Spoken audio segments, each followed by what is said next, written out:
Bonjour à tous et bienvenue sur Crypto Signal. Alors aujourd'hui, on va parler du petit pump de cette nuit aux 29 000, à peu près 29 000 et quelques dollars. Pourquoi c'est une résistance majeure? Pourquoi on a rejeté assez fortement sur cette résistance? Et éventuellement, alors hier on a fait 70 altcoins en analyse rapide, c'est-à-dire juste avec un critère, à savoir est-ce qu'on a une structure de l'autre côté de la traîne de distribution. Ici à ce stade on fera une vidéo probablement d'altcoin demain, mais je vais vous expliquer pourquoi on est peut-être et même assez sûrement à l'aube d'une alt season assez conséquente. Je passe en partage d'écran, j'en profite pour vous dire de ne pas hésiter à vous abonner, activer la cloche des notifications, venir nous rejoindre sur le Discord dont le lien est en description de la vidéo et bien sûr mettre un like, ça c'est très important. Si vous appréciez le contenu, si tous les jours vous le faites, ce petit geste de mettre un like est vraiment important pour pousser la chaîne vers le haut. Globalement, si on analyse la structure dans sa globalité en daily, on voit qu'on était dans cet élargissement là ici entre les deux grosses rouges. On réussit à casser une traîne de distribution. Est-ce qu'on fait une vraie structure de l'autre côté? Pour le moment, pas vraiment, au sens où on fait une structure d'élargissement. Alors l'élargissement est plutôt une structure bullish, d'une certaine manière. On s'attend à avoir 5 vagues et pour l'instant pour moi on les a, 1, 2, 3, 4 1, 2, 3, 4, 5 à l'intérieur. Ensuite on redescend, rotation partielle en général, et la target d'un élargissement est en général comprise entre la vague la plus petite reportée au point de cassure ou alors la vague la plus grande reportée au point de cassure, mais ça on en a déjà pas mal parlé sur la chaîne. On aurait aussi éventuellement cette épaule tête-épaule ici inversée qui aurait une target autour des 40 000 $. Donc pour le moment, on va dire que en chartisme, ça tient pas mal. Maintenant, vous allez voir pourquoi on a rejeté là et pourquoi on pourrait éventuellement revisiter sous les 25. En tout cas, c'est mon avis. Ça fait plusieurs semaines que je le dis. D'abord, il faut comprendre que la zone des 29... ici, représente une zone majeure dans laquelle on a eu des réactions très fortes par le passé sur le marché. C'était d'abord la première grosse correction ici en bull market. 29 000 $ et puis le prix était reparti. Ensuite, pendant la très grosse correction de l'été 2021, eh bien, on avait dans cette zone par 3 fois trouvé rebond et puis ensuite on était reparti également assez fort. Et puis finalement, on va dire que dans cette descente qui va de à peu près 50 000 à 15 000 $, c'est la seule pause qu'on a faite. Je sais pas si vous voyez, mais là ici en gros, en l'occurrence, alors on l'a pas faite pendant longtemps, c'était pas un retracement majeur. C'est pour ça que je vois vraiment bien moi ici le prix aller chercher les 40 000 parce que là, on a du short résiduel encore qui tient et qu'ici on n'a pas en fait réparé tout simplement l'imbalance qui se trouvait là. Mais je pense qu'on va latéraliser ici dans la zone pendant un petit moment, et pour moi la zone elle se trouve entre 23 000 et les 30 000 $ actuels, 29 000 à peu près. Donc si je vous trace ici cette ligne de résistance, on va garder une ligne pour le moment, on va pas sortir tout un carré. On avait déjà un premier bandeau de résistance ici que pour le moment on est juste à peine en train de travailler en fait, Là on a fait, vous le comprenez, la petite cassure au-dessus de la structure qui vient chercher la liquidité, mais on n'est pas allé attaquer vraiment le creux précédent. Et on n'est pas allé attaquer le creux précédent, sachant que si on a commencé à l'attaquer, ici, là, dans cette zone, mais on n'est pas allé attaquer le creux daily, se trouvant bien entendu ici. Et quand je parle de creux, vous comprenez bien sûr que je parle d'un pic ici, donc je parle de, c'est pas un creux à la descente, c'est un pic autant pour moi, pour le vocabulaire. Bref, cette zone ici, donc celle des 29 277 doit être considéré comme un endroit où on est censé potentiellement rejeter pendant un moment, ou en tout cas travailler la zone pendant un moment. Même chose ici, alors on a cette ligne de tendance bleue là qui est très importante, qu'on avait tracé très tôt dans la traîne en se disant tiens, ça pourrait être éventuellement une ligne de tendance avec laquelle on vient jouer, et là à ce stade pour le moment vous voyez qu'on vient quasiment de la retoucher. Je pense que peut-être on va voir la liquidité à court terme tout à l'heure, donc à la fin de la vidéo, donc restez bien jusque à la fin, mais je pense que peut-être on n'en a pas fini avec ce mouvement, c'est-à-dire que peut-être on va vraiment réellement venir visiter cette droite, voire potentiellement celle-ci. Vous le voyez ici, on avait tracé les deux résistances potentielles. Maintenant Maintenant, on regardera la liquidité pour vraiment voir ici dans la structure qu'est-ce que ça peut nous dire. Pour le moment, on reste dans un range et je vous avais dit, vous vous en rappelez que dans un range, en général, on a une déviation au-dessus, on a une déviation au-dessous et puis ensuite on a une résolution. En général, moi, je considère les ranges comme des structures de continuation, c'est-à-dire que concrètement, pour moi, si on rentre d'un range par le bas, assez souvent, on en sort par le haut. Donc là, il a fait sa déviation en haut. Je le verrai vraiment bien faire sa déviation, pour le coup, en bas. Et ensuite, éventuellement, nous donner de l'upside, à voir si vraiment c'est ce qui se met dans les cartes. Pour le moment, on a des nouvelles, on va dire, un procès XRP contre la SEC qui peut-être trouverait un dénouement plus ou moins bon. Donc on a plutôt des nouvelles sur la régulation qui pourrait être pas trop mauvaise, malgré le fait que Binance est attaqué, etc. Et c'est ce qui nous avait donné ce dump ici. Donc on a ça dans les cartes peut-être, on va voir ce que va nous dire le juge ici au niveau du procès XRP contre la SEC, mais on a quand même ici un paquet de liquidités qui attend, à savoir que principalement pour moi je vois de la liquidité ici dans cette zone, je vois aussi un creux dans le volume profile pour potentiellement revenir au 24 et personnellement je serais même partisan d'un retour au 22,5 à un moment donné. Je sais pas sur quelle narration tout cela peut se faire, ça voudrait dire perdre le range, hein, vous le comprenez ici et plutôt nous donner un range un range plus important, mais voilà, je pense que ici le prix peut trouver une latéralisation assez importante d'entre 23 000 $, 23 100 et 29 000.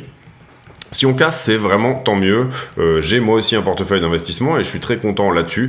Mais personnellement, dans la structure actuelle, qui pourtant est certes, on le voit ici, passé haussière, ou en tout cas il y a eu un changement de caractère ici sur la 4 heures, eh bien je cherche plutôt à prendre du short en haut de la structure et c'est toujours le cas. Donc principalement sur ce type de mouvement-là, je suis assez friand d'essayer de payer des retracements pour ensuite finalement dévier et revenir éventuellement en bas. C'est pas une certitude du tout, on va voir avec la liquidité on va faire l'étude de liquidité pour voir si vraiment on a été énormément shorté ici au top, est-ce qu'on a de la liquidité en dessus ou pas. Quand je vous ai montré ici tout à l'heure la ligne au 22 241, eh bien vous voyez que hier on a fait 22 170, donc à 70 $ près, on est vraiment dans la zone où on a fait un bisou. Également, vous comprenez ici que ça correspond, cette zone, à un pic ici qu'on vient d'attaquer. Si jamais on arrive à attaquer la jambe de ce pic, et bien à ce moment-là, la target suivante, et bien c'est le pic suivant, c'est-à-dire vraiment péter les 33. Pour moi, on n'est pas encore prêt à le faire, mais maintenant, voilà, si le prix décide de le faire, et surtout en ce moment, on voit sur les sessions asiatiques qu'il y a énormément de momentum, donc autour de 4 heures du matin en général, on a des pumps assez physiques qui se passent. Pourquoi ça ? Parce que en ce moment, la Chine est en train d'injecter beaucoup de liquidités sur le marché, et donc du coup, ce sont les marchés asiatiques qui en profitent et qui du coup sont relativement investisseurs sur du risqué. D'autant plus que la Chine est potentiellement en ce moment, vous le savez, en train de s'ouvrir à la crypto. On a également un fort institutionnellement, on va dire, certaines structures énormes aux États-Unis, etc., qui sont relativement intéressées par la crypto, à savoir, on l'avait vu toute l'année, on en a parlé toute l'année, Fidelity et BlackRock, les deux ensemble, ça fait 14 trillions de dollars d'assets sous gestion. Et en l'occurrence, on voit effectivement ici, on l'avait vu principalement d'ailleurs avec BlackRock, mais aussi avec Fidelity. Fidelity qui ouvre finalement à ses comptes sous gestion pour la retraite, l'achat des cryptos, donc ça c'est relativement nouveau. Et puis également BlackRock bien sûr qui a bailout, qui a plus ou moins racheté le plus gros mineur au monde, Core Scientific, mais également qui est derrière Circle et qui s'est allié à Coinbase pour rentrer sur la crypto de manière assez agressive également, ou en tout cas ils ont plus que trempé le pied. On peut dire que désormais ils ont mis le maillot et ils ont commencé, ils sont juste en dessous de la zone la pire quand on rentre dans une piscine, c'est-à-dire bien évidemment l'entrejambe. Donc on est en ce moment sur vraiment ce type de période charnière et principalement je pense que c'est vraiment ici le procès XRP qui devrait trouver son dénouement ou en tout cas trouver une forme de dénouement dans les prochains jours, prochaines semaines, et qui peut-être enlever ce joug de la régulation en ce moment, la régulation qui en ce moment est vraiment le truc qui empêche les institutions institutionnels de rentrer réellement sur la crypto. Donc aujourd'hui, on a des choses qui vont se passer au niveau de XRP et on a également, bien évidemment, aujourd'hui, je parle de vraiment théoriquement dans la journée, il y a une audition. Je ne sais pas s'il y aura réellement ici des choses qui vont en sortir tout de suite ou aujourd'hui nécessairement, mais en tout cas, on est peut-être à l'aube de quelque chose. Je mets en pause une petite seconde. Donc voilà, de la possibilité effectivement qu'il y ait un dénouement sur XRP avec bien sûr toute la communauté XRP qui est strictement ici complètement en train de réellement être en FOMO total, si on peut dire comme ça. Personnellement, je vous avais donné le call à peu près au 0,41, 0,42 en disant je suis jamais rentré sur XRP depuis 2020. J'en avais en 2020 et je les ai vendus au moment du procès.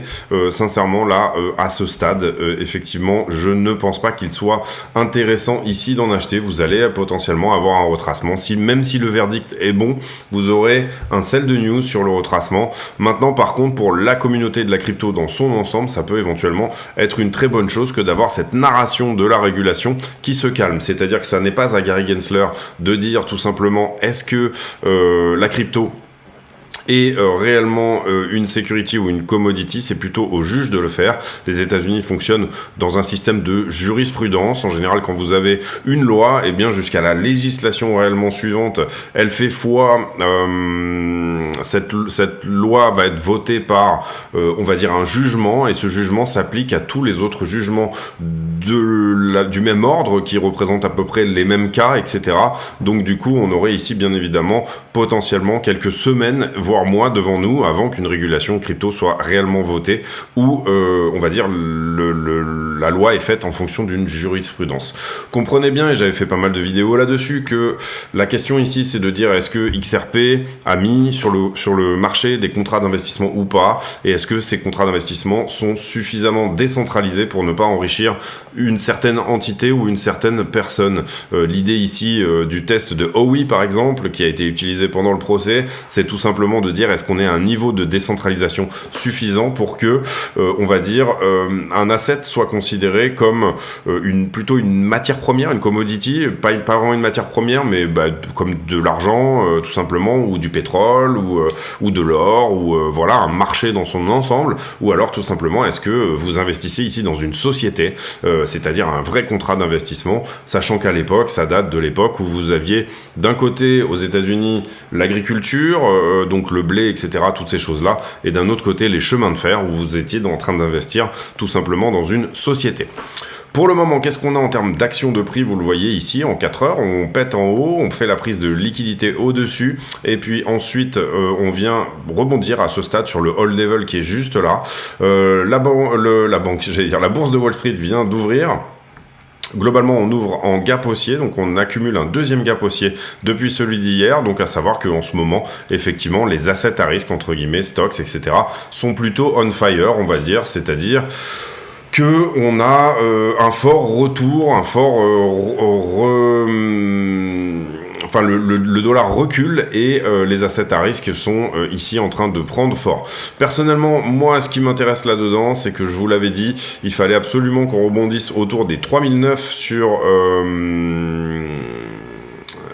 S&P, et on l'a fait. Donc pour l'instant, on maintient la structure, vous le voyez ici. On maintient également potentiellement, on dessine une épaule tête épaule inversée qui est peut-être un petit peu, on va dire ici penchée, mais elle est là. Et moi, je considère qu'une épaule tête-épaule est trop penchée. Donc, vous le voyez ici, épaule, tête, épaule. Qu'elle est trop penchée quand elle a 7% de pente. Et là, c'est pas du tout le cas. Hein. Vous comprenez qu'on est à 0,x%. Si je vous l'aplatis comme ça, voilà, elle va vous paraître. C'est pour ça qu'il faut un critère. Moi, personnellement, c'est 7%. Donc, pour moi, elle est valide, cette épaule tête-épaule. On a malheureusement ce gap ici qui n'a pas été couvert dans la journée d'hier. On aurait préféré redescendre et remonter. Est-ce que ça va être un gap de rupture ou pas?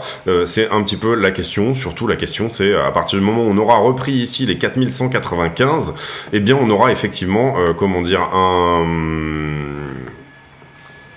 un S&P qui sera haussier. Alors après, dans le décompte, on va attendre un petit peu avant de déplacer ces vagues-là, ici, vous le voyez ici, parce que pour moi, on est peut-être tout simplement toujours en train de faire cette fameuse vague ici, B.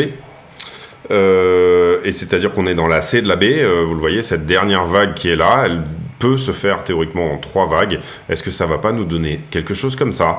Et puis ensuite, il se passera peut-être un truc aussi autour des 4004 pour finalement nous renvoyer peut-être un petit peu plus bas. Est-ce que ça veut dire que Bitcoin va corriger? Non, j'ai toujours dit moi que je voyais une décorrélation dans les grandes structures d'entre S&P et Bitcoin. Et sincèrement, ça fait 1 an que je le dis. Donc c'est des choses dans lesquelles j'aurais pas pu savoir qu'il allait y avoir cette crise du secteur bancaire, ce genre de choses, etc. Mais au plus j'y réfléchis, au plus je me dis que corrélation plus d'avec le marché asiatique déjà dans un sens, qui va à l'encontre en ce moment du marché au niveau des taux d'intérêt, de ce qu'il se passe sur les taux d'intérêt en tout cas américains, ça c'est une première chose, et désolidarisation potentielle du marché des actions, parce que Bitcoin pourrait se comporter différemment en récession du S&P et plutôt comme un actif de valeur refuge, et dans un moment de crise bancaire, ça pourrait être le cas également. Donc, il va commencer peut-être à falloir réfléchir, puisqu'on a eu une corrélation qui n'était pas énorme sur les dernières semaines, soit à essayer d'aller voir du côté des assets à risque chinois, pour essayer de trouver une corrélation, soit à essayer d'aller voir du côté du gold pour essayer de trouver une corrélation plutôt sur cette narration de valeur refuge. La narration négative en ce moment, elle est sur la régulation. Je le rappelle, je vous ai parlé du procès d'XRP, mais potentiellement également tout ce qui peut être négatif d'une certaine manière va nous venir de l'inflation. Est-ce que l'inflation continue à baisser ou pas? Ça, c'est une première chose, puisque Bitcoin est sensible au taux d'intérêt, il n'est pas réellement sensible à l'inflation en soi, mais à la réaction de la Fed contre l'inflation qui est de couper l'accès aux liquidités, et maintenant ça paraît relativement clair que c'est le cas, et c'est ça qui lui donne finalement cette corrélation avec le S&P. Donc ça c'est très important. Et puis également, voilà, on va pas en dire plus parce que je vais tourner en rond là comme un vieux papy. Ensuite la stablecoin dominance. Ici on regarde donc du coup combien représentent les stablecoins sur le marché des cryptos. On le regarde ici tous les jours et vous voyez qu'on est en train ici d'essayer d'enfoncer ce point-là. Est-ce que c'est un support réellement? Pas vraiment. Je pense qu'il est un peu plus bas le support à mon avis. Attendez. Hop, on va voilà, dézoomer un petit peu. On a peut-être quelque chose. Ici, on est à l'attaque. Ici, vous le voyez, du creux qui est là. On est également sur la target du premier double top qui était ici. Donc, ça correspondrait d'une certaine manière à dire ce que je vous avais dit juste par le passé, enfin juste au début de la vidéo, c'est-à-dire que ça va pas être aussi simple que ça de passer les 29 200 $. En tout cas, c'est mon avis. Disons que graphiquement, on a potentiellement ici quelque chose qui pourrait nous donner du rebond. Si jamais ce rebond, enfin du rebond pour la stablecoin dominance, donc une baisse pour les cryptos. Si jamais ce rebond retourne aux 12%, comprenez bien que ça nous ramène à quelque part entre 23 et 25 000 $ sur BTC à stablecoin dominance. Et en ce moment, moi, je regarde beaucoup les alts. Je commence vraiment à m'investir sur de plus en plus sur des alts ou sur lesquels éventuellement je suis pas rentré. En tout cas, je suis pas à l'achat du tout sur Bitcoin, mais je suis plus à l'achat sur des alts plus exotiques. Pourquoi? Tout simplement parce que on est littéralement en Bitcoin season, donc ça veut dire que vous avez des points. Si Bitcoin repart derrière ça, si jamais on a ce petit dump par exemple aux 25 000 $ et que derrière Bitcoin nous montre qu'il est juste en train de latéraliser entre, comme je le disais tout à l'heure, 25 et 29 000, et bien à ce moment-là, on a cette potentialité que sur cette latéralisation-là, les alts partent complètement comme du popcorn. Ça n'est pas encore le cas, mais et hier j'ai analysé plus de 70 alts.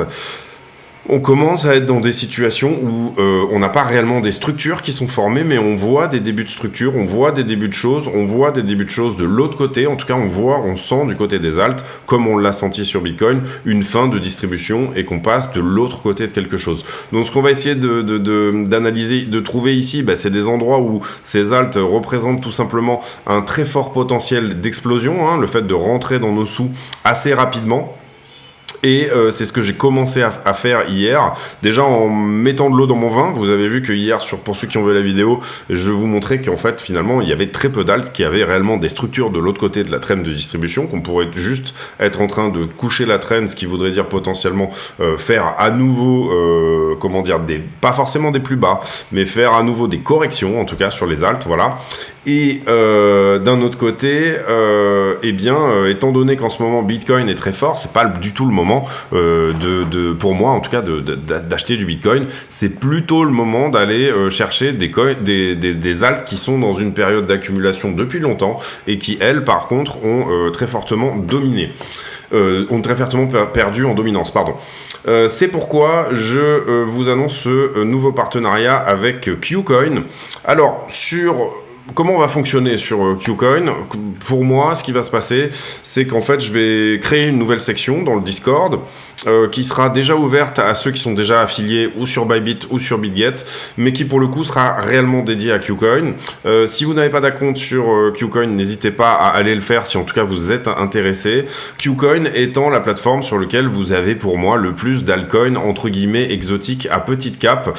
Vous le voyez ici, on a à peu près 30 altcoins par page et il y a 25 pages, hein, donc on est à peu près à 600-800 altcoins, je pense, en trading sur KuCoin.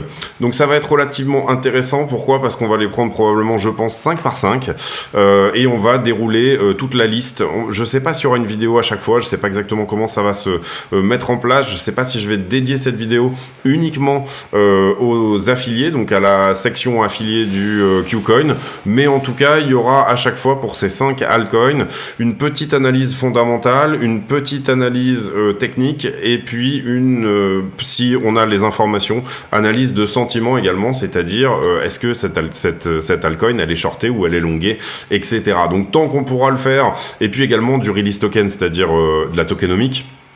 Enfin, pour ceux qui connaissent mes analyses d'altcoin en général, je passe 20 minutes par alt déjà pour faire le truc. Là, on va essayer de condenser un peu l'histoire et on va essayer d'en faire au moins 4 ou 5 par vidéo. Je ferai déjà un premier tri, je ferai déjà aussi, je vais préparer, comment dire, la liste TradingView, la watchlist TradingView où on aura tous les assets qui sont en achat spot. Et ici, comprenez bien que ça sera pas du trading, ça sera de l'investissement, c'est-à-dire qu'on ira voir ici les choses qui peuvent être éventuellement intéressante à l'investissement. Donc n'hésitez pas là-dessus à venir vous affilier et c'est pourquoi du coup je vous envoie la page de pub qui va vous expliquer comment faire et comprenez bien que j'ai pas refait la page de pub encore, mais c'est exactement la même chose sur KuCoin, à savoir que vous devrez trouver votre UID, vous devrez faire un dépôt de 100 USDT sur KuCoin. Pour ceux qui sont déjà affiliés, aucun problème. Pour ceux qui veulent être affiliés sur un autre exchange, aucun problème aussi. Vous aurez quand même accès à ce fameux salon sur Discord. Donc voilà, si vous avez déjà soit un account, enfin en gros les 3 partenaires, c'est Bybit, BitGet et KuCoin. Si vous avez déjà 2 comptes sur 3, il vous reste qu'à ouvrir le 3e et éventuellement déposer 100 USDT et vous aurez accès à ces sections spéciales sur le Discord qui vous permettront d'accéder à d'autres choses. Donc je vous envoie la page de pub, ensuite on ira faire vite fait un tour sur les news et on ira faire la liquidité et puis peut-être un petit tour sur Ethereum également, bien évidemment.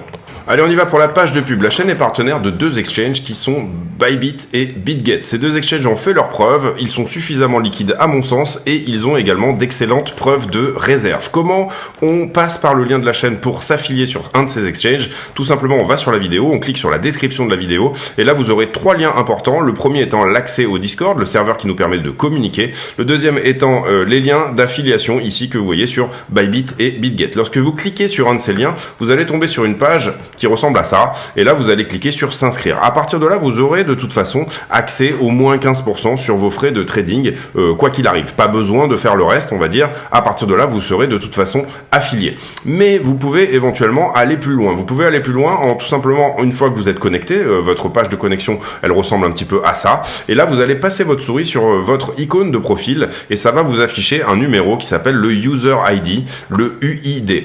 Vous copiez cet UID et vous venez sur le Discord, vous présentez ici. Nous, notre Discord, il faut se présenter à l'entrée, c'est-à-dire qu'il y a un filtre, on filtre les gens de manière à éviter les scams et les bots et pour donner des rôles aux gens, c'est-à-dire est-ce que vous êtes plutôt trader, débutant, affilié, etc. Une fois que vous aurez fait ça, vous allez dans le salon demande affiliation et dans le salon demande affiliation, vous allez pouvoir poster votre UID. Et votre UID sera validé ou non comme étant une UID qui est tout simplement affiliée à CryptoSignal. Ensuite, vous aurez accès à un salon privé qui s'appelle Section Affiliée, dans laquelle je poste des graphiques et je poste des analyses, etc. exclusives sur ce salon. Il y a aussi une possibilité de participer à un tirage au sort. Pour participer à ce tirage au sort, il faudra également déposer 100 USDT, en plus de s'inscrire et de faire toutes ces démarches-là, déposer 100 USDT sur un de ces deux exchanges. À partir de là, l'exchange me le dira et ils me diront que vous avez, entre guillemets, le statut de super affilié.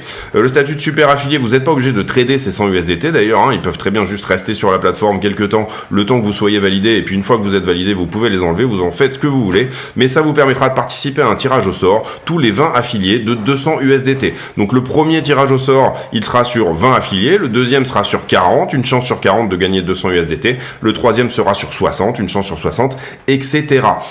Donc voilà, écoutez, si ça vous intéresse, n'hésitez pas à passer par ces liens, et puis on revient à la vidéo. Merci de votre attention. Ok, alors petit tour sur les news, juste rapidement. Apparemment, les stocks se portent bien. On a toujours cette histoire autour de Binance. On a suffisamment couvert le sujet. Les petites banques qui perdent envers les big banks, les grosses banques. Et ça, on l'avait dit que les gens allaient nécessairement se tourner vers les grosses banques. Ici, Bitcoin qui serait innocent d'avoir déclenché la crise américaine aux États-Unis, ça me fait doucement marrer, mais bon voilà. Sam Bankman-Fried qui apparemment finance ses avocats avec l'argent d'Alameda, ça sera pas la première qui nous fait dans ce genre-là, donc voilà, c'est quand même hallucinant aussi. Hein. Ici, une pause sur les taux d'intérêt qui pourrait envoyer Bitcoin pour un rallye jusqu'au mois de mai, enfin au mois de mai. Ici, vous le voyez, on en a parlé, les volumes de trading de XRP qui font un pic à plusieurs milliards de dollars sur les échanges sud-coréens. Je vais mettre en pause, je sais pas si je vais vous trouver ça. Alors non, je l'ai pas retrouvé, mais c'était une vidéo où on voyait les flux asiatiques cette nuit sur XRP. C'était relativement hallucinant. Voilà, donc pour les news on continue. Ici pas grand chose sur The Block. Ici quelque chose sur les Layer 2 sur Ethereum.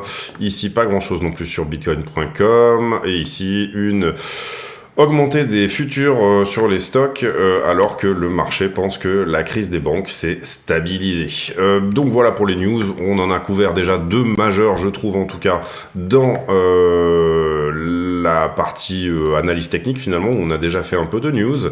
Et puis hier on a liquidé 108 millions, donc une journée plutôt normale, 60 millions en tout sur Bitcoin plus Ethereum, donc tout est normal de ce côté-là, il n'y a pas d'anomalie on va dire.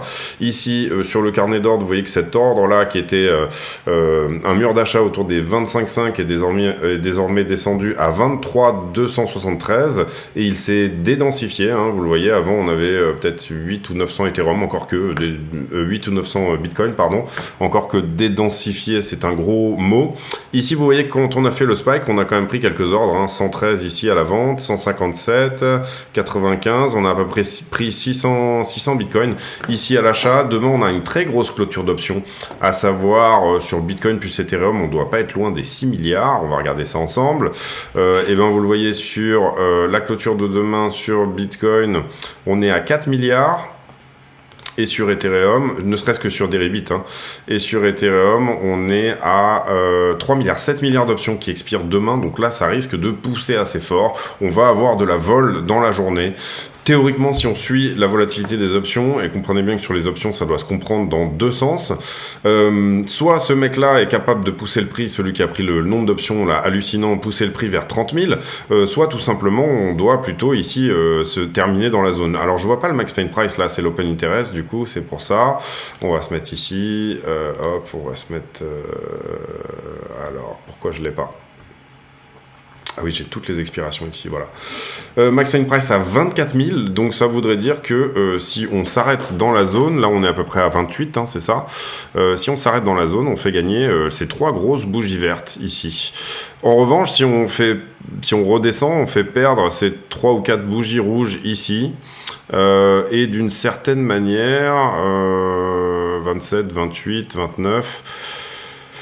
28,5 ici, on ferait gagner pas mal de monde, hein. Ici vous le voyez quand même, on n'a pas beaucoup de calls dans la zone, peut-être 27 et encore que 26,5. Sous les 26,5, on aurait une clôture d'options qui serait correcte. Alors est-ce que ça va... Oh, excusez-moi, désolé. Est-ce que ça va y aller ou pas? Autant pour moi. Je mets en pause une petite seconde. Désolé. Oui, donc du coup, grosse clôture d'options. Pour moi, ça pourrait être baissier tout ça, hein, sincèrement. On va aller voir la liquidité, mais on va éventuellement aller voir ça. Le fait qu'on ait eu ce mouvement de liquidation ici dans les deux sens est relativement intéressant. On a eu effectivement la prise de liquidité au-dessus de la structure. Si on considère ici ce tout petit range, peut-être que là on se dirige vers en dessous de ce tout petit range pour prendre la liquidité en dessous. Et comprenez bien que ça c'est une structure 5 minutes, on parle pas du gros range qu'on montrait tout à l'heure. Pour moi, cette zone de danger là ici autour des 6 milliards d'options représente un endroit où soit on passe au travers, ça veut dire qu'on rentre dans une nouvelle ère pour moi sur la crypto, puisque si je vous montre en 12 heures, on n'a jamais dépassé ces niveaux, sauf ici en bull market, juste avant les options, on était monté quasiment à 7,82, mais vous voyez qu'à chaque fois, théoriquement, qu'on atteint les 6 milliards, ça fait 3 ou 4 fois qu'on le fait, eh bien, on recorrige jusqu'à redescendre à 3,61 milliards. Donc, je suis toujours baissier, moi, personnellement, sur la vue de la liquidité. Maintenant, vous comprenez également que là, on était sur une zone où on avait fait beaucoup de funding positif avant. Ici, on a laissé reprendre le funding et là, il faudrait peut-être que je me mette en daily pour voir un peu plus loin. Voilà. Ici, vous voyez qu'on a cet open interest qui part presque de zéro, 589 millions. Là, on avait très peu de monde sur la crypto. Ici, adoption institutionnelle et puis finalement, depuis, on range entre les 6 milliards et les 3,47. Est-ce qu'il est possible qu'on passe au travers et qu'on accepte de leverager à beaucoup plus de 6 milliards ? Ça voudrait dire que le marché a une nouvelle liquidité disponible, ou en tout cas qu'il n'arrive pas à contrer cet événement de liquidité, donc ça mettrait à mal pas mal de market makers. Le risque en fait que ça créerait d'une certaine manière, c'est que finalement les market makers ne veulent plus prendre le contrat en face de vous, donc ils laissent un slippage se réaliser, c'est plus ou moins ce qui s'est passé là d'ailleurs. Et en fait finalement il laisse les choses se faire et puis il y en a potentiellement des nouveaux qui arrivent parce que de toute façon il en faut d'autres, etc. Maintenant ce qu'on regarde là actuellement en termes de demande au spot, vous voyez que si jamais je vous dessine ici la trend du CVD, de la demande au spot, ce qu'on regarde là c'est rien en fait puisqu'on est juste au contact de la trend d'une certaine manière. C'est pour ça que personnellement moi j'aurais tendance à plutôt dire l'histoire va se répéter exactement comme avant et on va plutôt avoir un mouvement qui va nous ramener aux 3 milliards. Quand est-ce qu'on était aux 3 milliards dernièrement? Quand on était à ici 20 000 $. Donc comprenez que ça demande pas un énorme effort non plus sur le prix que de redescendre ici en bas de ce range, puisqu'en ce moment on a pas mal d'excitation, on va dire, voilà, sur la crypto. Sur les 3 milliards ici qu'on a rajouté en liquidation, on n'a pas que du long, comprenez-le. Si on faisait ça, on aurait une belle journée à 1 milliard, 1,5 milliard de liquidation facilement. Mais comprenez qu'on n'a pas que du long sur ce niveau-là, on a aussi du short et c'est plus ou moins ce qu'on est en train d'essayer de travailler. Vous le voyez ici que dans toute cette zone, en fait, finalement, on est venu chercher de la liquidité. On a réussi à faire baisser tout simplement cet open interest et que là, on est en train de réenclencher ici pas mal de monde pour aller retoucher une nouvelle fois. Donc là, on avait eu ce fameux mouvement. Ici, on va peut-être avoir encore une fois ce fameux mouvement, c'est-à-dire une correction aux 6,33 milliards à liquider. En tout cas, c'est mon avis. Personnellement, je vois pas de cassure sur la demande au spot non plus. Maintenant, ça peut tout à fait partir dans ce sens-là. Et encore une fois, c'est pour ça qu'on a des stop-loss et qu'on pratique tout simplement un risk management maîtrisé. On a pris ici tous les niveaux qu'on avait notés en short sur les derniers temps. Donc tout ça, on va dire que c'est nettoyé. Comment c'est construit depuis? Eh bien, là, beaucoup sur du long, encore qu'on liquide quand même du short ici dans la zone. Ici, on avait été beaucoup shorté, c'est ça qui a donné ce mouvement-là. Ensuite, ici, on liquide beaucoup de short, donc c'est normal que le funding augmente. Ici, on a une latéralisation du funding, latéralisation du prix. Ici, très forte descente, vous le voyez, du funding. Donc, qu'est-ce que c'est? C'est du short qui rentre, d'accord? Et c'est ça qu'on est venu chercher ici, puisque on latéralise au niveau du prix, on descend au niveau du funding. Donc, ça veut dire qu'on a principalement du shorter qui rentre à court terme et là je ne vois pas de descente du funding, malgré le fait que on descend en prix juste derrière. Donc ça me fait dire que on a comment dire, là on devrait descendre dans le funding, donc on devrait clôturer du long, et pourtant on ne le fait pas. Donc ce niveau est très conséquent à venir chercher. C'est peut-être ce que nous donne le prix d'ailleurs depuis, tout simplement là juste en haut, mais en tout cas là pour moi on a quelque chose au niveau des longs à venir prendre. Donc encore une fois, je vais me répéter, mais je suis plutôt en recherche de short en raison de la liquidité. La structure ne me dit pas de shorter, mais la liquidité me dit de le faire. Ici, ensuite, on a un prix qui latéralise, mais un funding qui descend. Donc, ça veut dire qu'on a été shorté sur ce niveau-là. Donc ça, il faut le prendre en compte également. Donc celui-là, j'aurais tendance à le mettre en 2 pixels parce qu'on voit que le mouvement sur le funding est relativement important. Et puis là, on reprend une forme de normalité, quoi. Voilà. Niveau de contrat qui reste stable, donc voilà, pour moi je le vois comme ça, et je vous engage à avoir un avis bien évidemment, mais moi j'ai 2 niveaux assez conséquents là ici, les 28 et les 26,6 qui pourraient être visités pour bientôt. On n'a pas fait l'analyse technique sur Ether, c'est dommage, c'est pas grave, on va la faire vite fait là sur le... De toute façon il n'y a pas énormément de nouveaux, hein. On va aller voir après la Bitcoin dominance, puisque je vous ai parlé éventuellement de... Donc là, on voit, c'est pareil, hein, sur Ether, on a tous ces niveaux qui sont pris en short.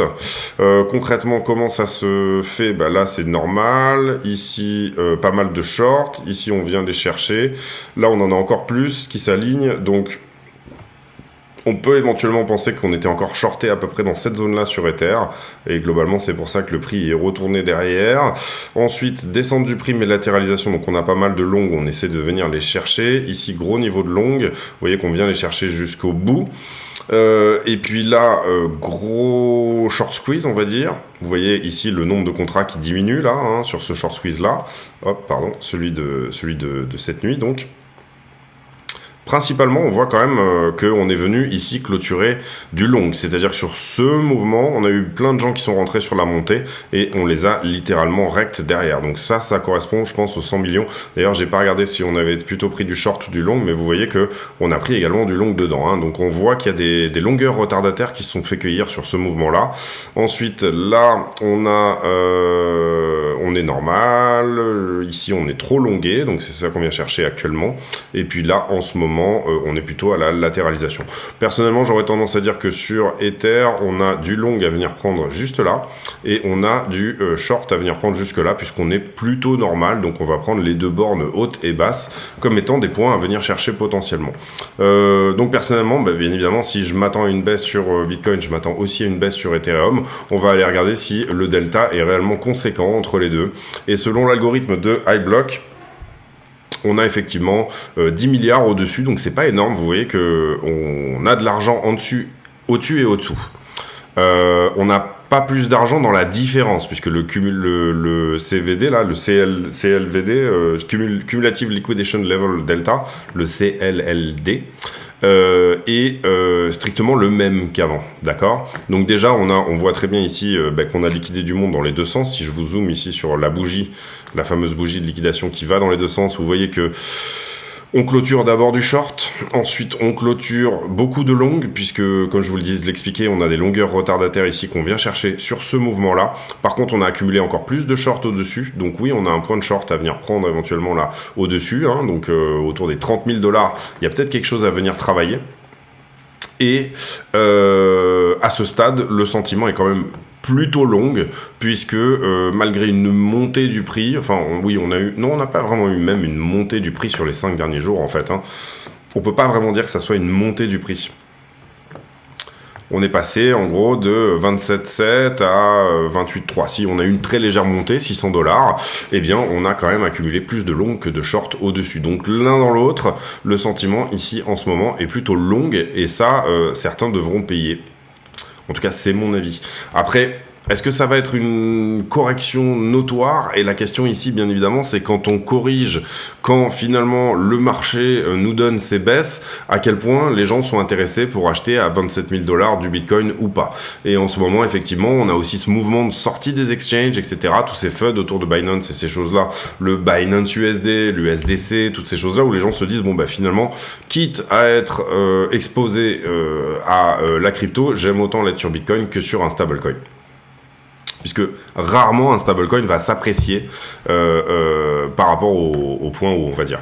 Ici, on voit très bien les x100 là qui sont juste au-dessus, donc pas en très grand nombre non plus. Vous le voyez là, on a cette petite zone où effectivement on pourrait venir faire une mèche en dessous, mais personnellement, comme je vous l'expliquais, pour moi les 29,2 sont un point où en tout cas dans cette zone ici, on est censé la travailler pendant un moment avant d'arriver à la péter.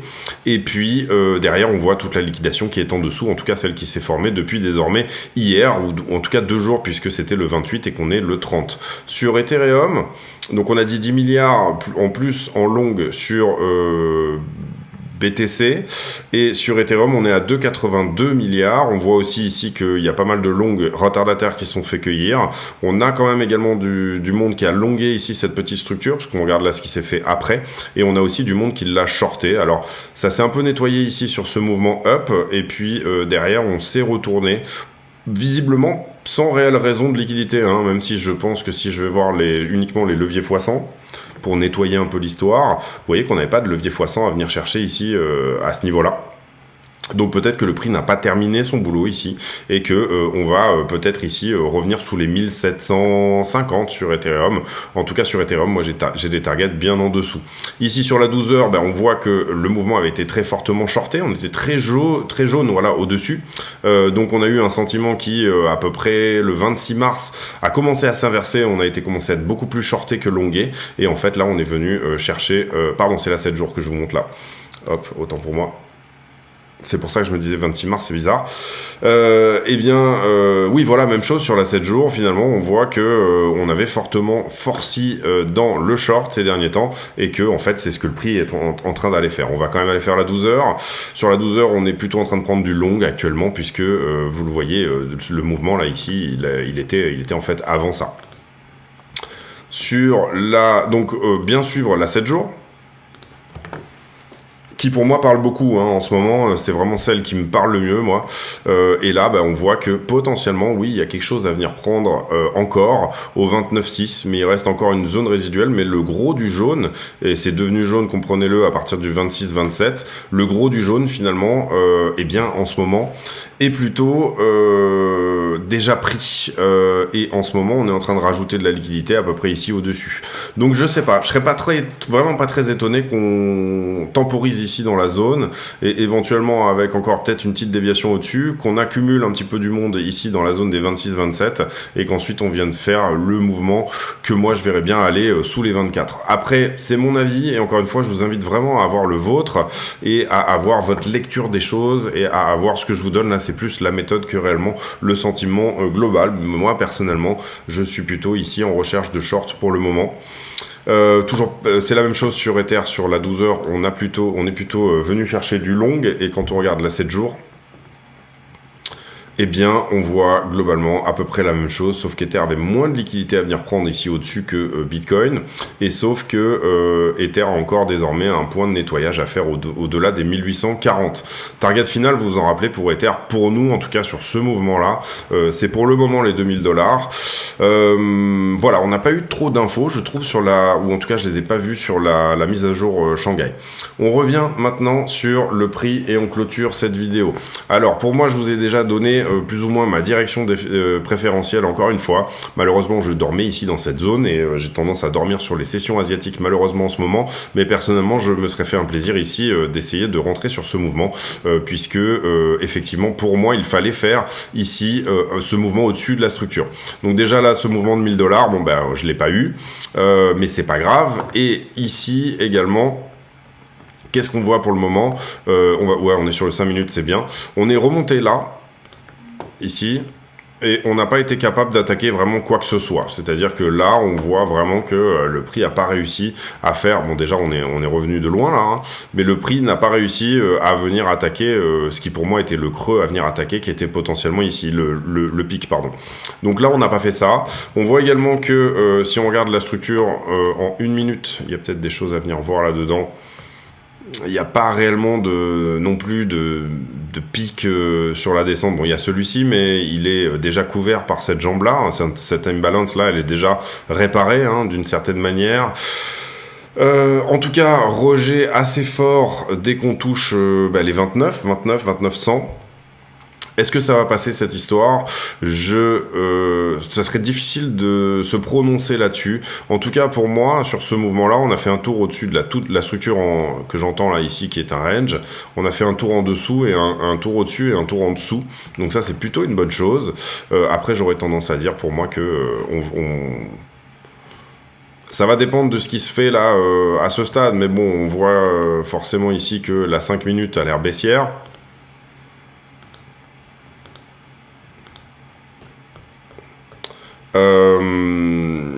On voit également, j'essaye de nettoyer au fur et à mesure parce que sinon c'est un enfer. On va revenir sur la 1 heure. La 1 heure, elle est toujours en latéralisation, peut-être très légèrement. En fait, elle fait des successions. La 1 heure de changement de caractère, hein, c'est-à-dire que là, ici, elle était repassée baissière. On avait eu son changement de caractère dans ce sens-là, et là, on a son changement de caractère dans l'autre sens. Ce que je trouve intéressant, moi, c'est que finalement, là, on est pas mal monté par palier. C'est-à-dire que là, on attaque un premier short squeeze, ensuite on en corrige la moitié, ensuite on fait une sorte de petit palier ici, ensuite on revient chercher ça. Pour le moment, on n'a pas suffisamment corrigé, moi ici, pour moi, la jambe qui est ici. Maintenant, le prix en ce moment est, encore une fois, dans une latéralisation. J'aurais plutôt tendance ici à privilégier la structure, c'est-à-dire, encore une fois, un retour ici, plus ou moins en bas de cette histoire-là. Après, à vous dire... Parce qu'en fait, si on regarde d'une certaine manière, vous le voyez là bien sur la structure en 1 heure, j'avais un niveau 1 heure ici. Si jamais on clôture une bougie entière, vous le voyez qu'il a résisté ici, il a résisté là, donc c'était l'attaque de ce creux-là. Et puis ensuite, on n'a jamais réussi à clôturer une bougie 1 heure entièrement au-dessus. Donc principalement pour moi, ce niveau n'est pas perdu, d'accord? Ça c'est juste une déviation, on prend la liquidité et en moins d'1 heure derrière, et ben finalement on réintègre, donc ce niveau n'est pas réellement perdu. Pour le moment, je vois pas de flag, je vois pas de... Enfin, il y aurait une possibilité d'avoir un flag, je veux dire, ça serait ce type de structure-là, vous voyez, où là, on a fait notre flag et potentiellement, on essaye d'en sortir. Pour le moment, je vois pas ça et je commencerai vraiment à le voir au moment où on aura éventuellement perdu ce niveau-là. Et pour le moment, encore une fois, pour moi, les 29,2 sont un point vraiment notable. Si on regarde même, je pense que c'est un niveau weekly. Donc je pense pas qu'on va y arriver, voilà, vous le voyez ici, c'est vraiment un niveau qu'on n'arrive pas à percer en weekly beaucoup de fois. Là, une fois qu'on passe en dessous, bon ben voilà, et puis... Voilà, pour moi, c'est quelque chose qu'on aura du mal à passer. Après, si on passe au travers, tant mieux. C'est tant mieux pour, encore une fois, nos portefeuilles d'investissement, toutes ces choses-là, etc. Mais pour le court terme, moi, je serais plus pour un retour quasi à 22,5, potentiellement 2300, et en tout cas pour sûr, en tout cas je le considère comme quelque chose de réellement probable, les 25,2 qui n'ont pas été retestés et qui correspondaient à un point sur lequel qu'on a eu du mal à passer pendant un certain temps, donc je verrais bien ce niveau-là se faire retester. Voilà pour moi, j'espère que cette vidéo vous a plu.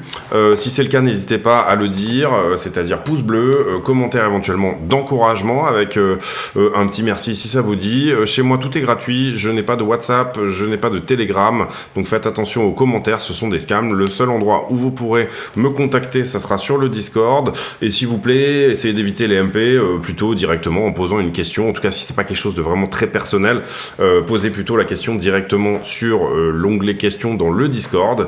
Je me répète encore une fois, mais très bon endroit pour commencer à chercher, à rentrer, à passer à l'action sur des alts, avec des niveaux le plus avare possible bien évidemment, mais commencer à considérer les projets qui nous intéressent. Donc du coup, nouveau partenariat également avec Qcoin et sur lequel on va travailler fort puisqu'on fera une section dédiée à l'achat d'altcoin un peu plus exotique avec des...